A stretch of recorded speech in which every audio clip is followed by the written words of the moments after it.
Hello, everyone. My name is Drake, and this is Sobriety with Drake, the YouTube channel where we talk about all things addiction, recovery, and sobriety related. And today's topic is going to be the dangers of GHB, the gay drug. This is a drug that I have a lot of experience with that I was addicted to for 2 years. And I wanted to talk about it because I wanted to educate people more about it because it's not very well known, even by healthcare professionals and law enforcement. It's like very mysterious drug that not a lot of people know about. And I wanted to educate people about it because it's very dangerous and has a really negative toll on your body and mind, and so I wanted to spread more awareness about it and also explain my personal experiences with it as well. So you may have heard of the term the date rape drug. That's what GHB is. That's what it's known for more in the like straight world. But in the gay world, it's just called G. And what GHB is it's a clear, odorless liquid that has like an oily consistency and a bitter chemical taste to it. And you dose it in milliliters and consume it orally, or some people even like shoot it up anally. And you usually, when you consume it orally, you mix it with like juice or soda to get rid of that bitter chemical taste that it has. So the effects of GHB usually take about 15 to 30 minutes to kick in when you start to feel it, and then it lasts about 45 minutes to up to 3 to 4 hours, depending on how much you do, your body weight, all of that. Like if you ate during the day, and if you've used it with other drugs or alcohol. So what you feel when you do GHB is like a warm, fuzzy, kind of drowsy feeling. Your sexual inhibitions are lowered, so you're more apt to sexual behavior, and you also can experience amnesia and blackouts. I believe one of the main reasons it's very popular in the gay community is because it does reduce the sensation and feeling of anal sex. So it's commonly used as a sex drug, used during like orgies or sexual encounters by a large group of people or by people using other drugs like meth and alcohol. So it's commonly used in combination with those drugs. There are many reasons why GHB is so dangerous, but the first reason is because it's a common tool used in sexual assault, and users of it can easily become victimized or incapacitated.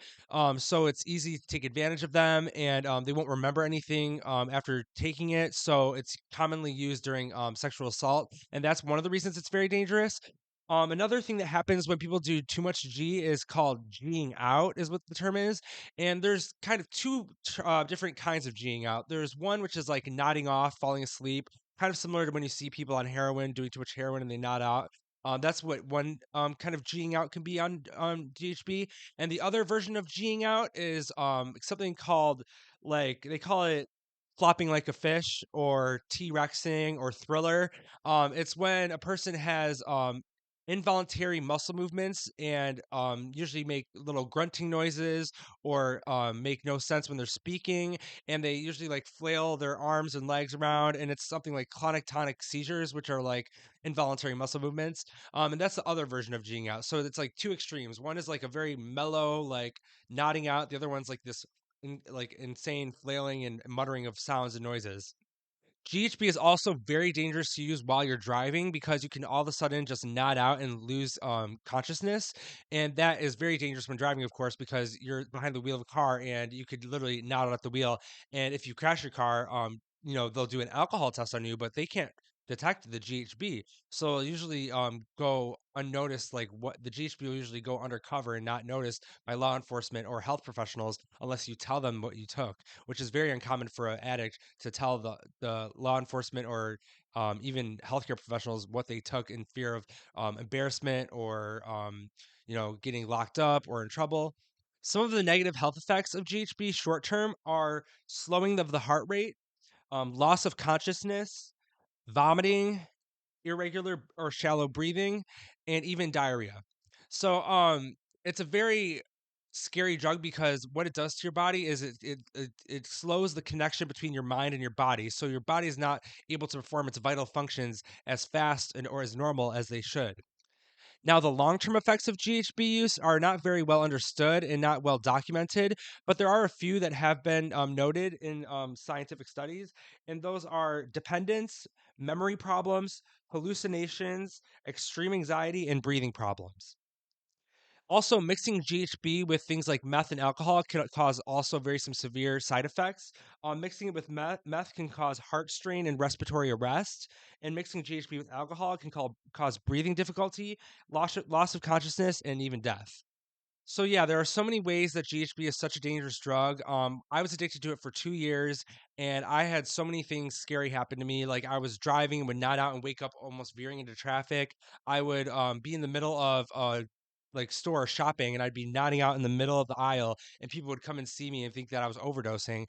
And then one time I actually did overdose on GHB and ended up woke up with a ventilator because I had stopped breathing. So it's very risky and dangerous, especially because a little bit goes a long way, and you have to microdose it basically and to get the desired effect without overdosing on it. So even like taking a little bit more than usual can be very dangerous to you.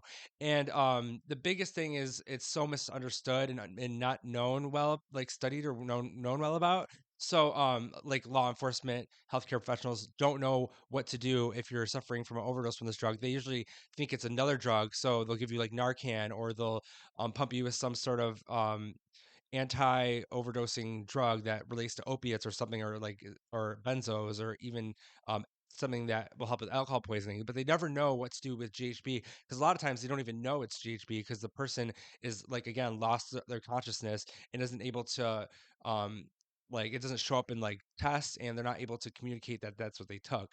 So that's why GHB is so dangerous. It's a very common drug in the gay scene, but it's not very well known outside of like the gay LGBT drug scene, which is why I'm making this video, just so I can inform more people about it. And if you are gay and have come across this drug, please don't indulge in it. It's very dangerous. It's very addictive as well. I was addicted to it again for 2 years and was doing it every day.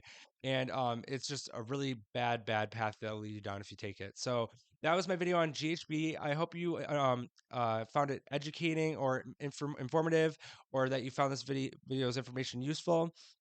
Please like, comment, and subscribe to my channel for more videos on recovery, addiction, and sobriety. I do step work videos. I do intervention, where are they now videos from the TV show Intervention. I do all kinds of videos about my life in addiction, like my life in sex work, my life with drug-induced psychosis. So I have tons of more video ideas to come out with. So I hope you enjoyed this video. Thanks so much, and have a great day, guys. Bye.